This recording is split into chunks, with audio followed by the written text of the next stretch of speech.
Hello friends, welcome to मंजिल। आज मैं बात करने वाली हूँ एक बहुत ही डिफरेंट टॉपिक को लेकर और वो है UK nursing program. Yes guys, UK nursing program. जो बच्चे बायो करते हैं प्लस टू में, तो उनके बीच में काफ़ी डिलेमा होता है कि वो कौन सा कोर्स लें या फिर कौन सी कंट्री में जाकर इसको कंटिन्यू करें। तो उनको मैं एक गुड न्यूज़ लेकर आई हूँ। अगर आप बाहर जाके बायो से रिलेटेड कोई कोर्स करना चाह रहे हो तो यूके का जो वो नर्सिंग प्रोग्राम है वो बहुत ही अच्छा है।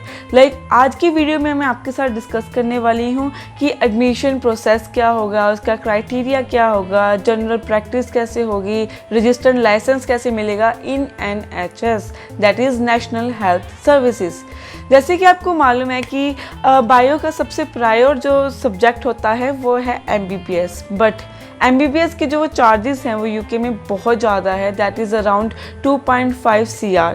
और आई डोंट थिंक सो कि ये ज़्यादा बेनिफिशियल होता है। ऑब्वियसली इसके जो इनकम्स होती हैं, सैलरीज होती हैं, वो बहुत अच्छी होती हैं, बट 2.5 CR वो सब अफोर्ड नहीं कर पाते हैं। तो उसका ऑल्टरनेटिव, अगर MBBS के नीचे कोई और सब्जेक्ट है जिसकी बहुत डिमांड है, तो वो है नर्सिंग प्रोग्राम।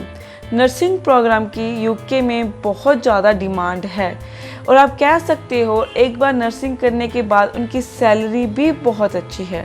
तो अब मैं आपके साथ डिस्कस करने वाली हूँ, अगर आप वहाँ जाकर नर्सिंग करना चाहते हो तो उसका क्या क्राइटेरिया है।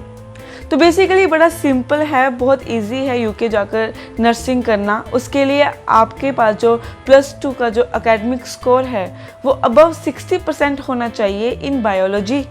और उसके बाद अगर आप विदाउट आइल्स जाना चाहते हो तो आपके जो इंग्लिश आपका जो सब्जेक्ट था तो मिनिमम उसमें आपका स्कोर 66% होना चाहिए।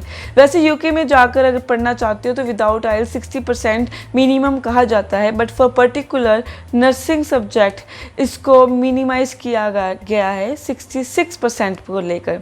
और उसके बाद जो ट्विस्ट आता है इसमें वो है SOP इसमें सबसे ज़्यादा ट्विस्टिंग पॉइंट है, क्योंकि काफ़ी बच्चों को ये पता नहीं लगता, स्टूडेंट्स को ये पता नहीं लगता कि कैसे वो अपनी SOP लिखें, कैसे उसको मेंशन करें। जो की पॉइंट्स होते हैं बेसिकली जो एम्बेसी चेक करते हैं वो हमेशा लैग कर जाते हैं, जिसकी वजह से उनको जो रिफ्यूज़ल का फेस करना पड़ता है।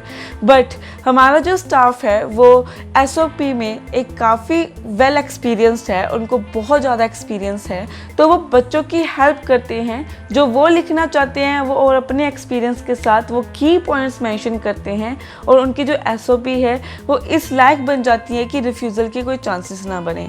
तो बेसिकली जो इसका क्राइटेरिया है वो है आपकी एकेडमिक स्कोर 60% से कम नहीं होने चाहिए, स्पेशली बायोलॉजी में।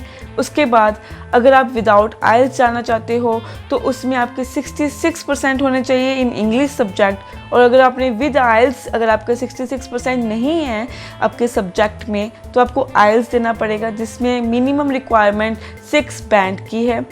उसके बाद आपका SOP आता है मेंशन और आपका पासपोर्ट आता है।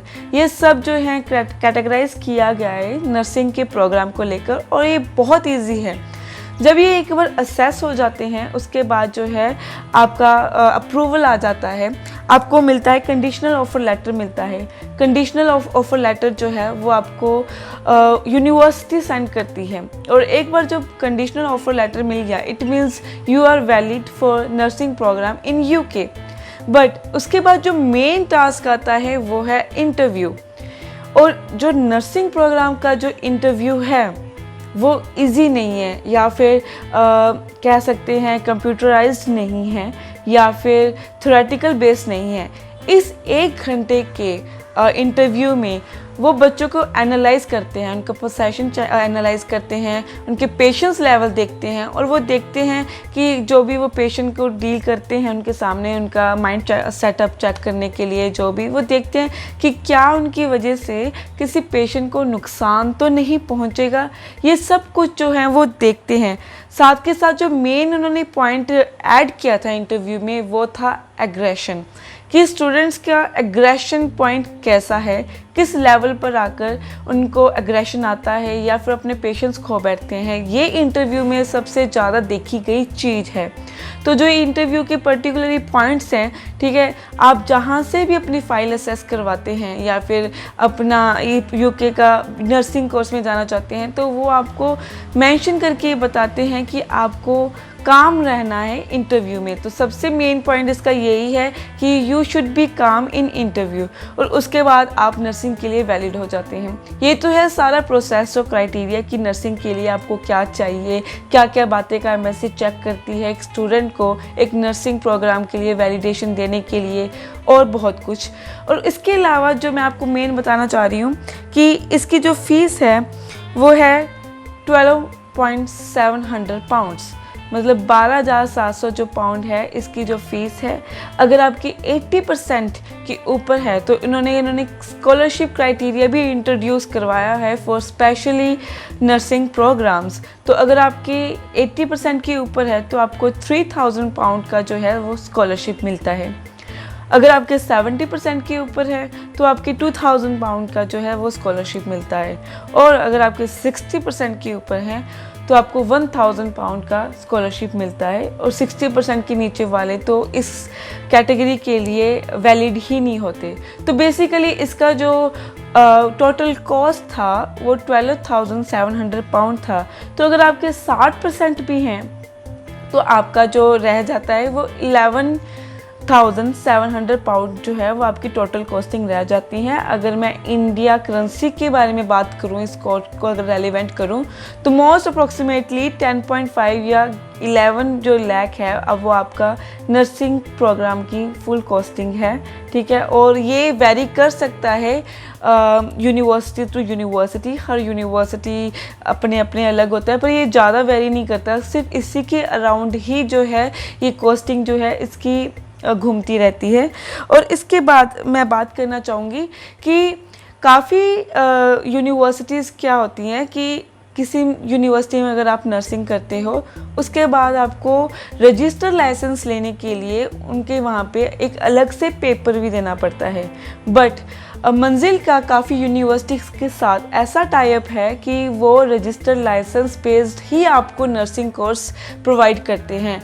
मतलब अगर जब आप नर्सिंग कोर्स वहाँ से करके निकलोगे तो आपको रजिस्टर लाइसेंस के लिए एग्जामिनेशन देने के लिए कोई ज़रूरत नहीं है, कोई एक्सटर्नल एग्ज़ाम देने की ज़रूरत नहीं है। वो आपको कॉलेज खुद रजिस्टर लाइसेंस देगा और उसके बाद आप NHS के लिए वैलिड हो जाते हैं।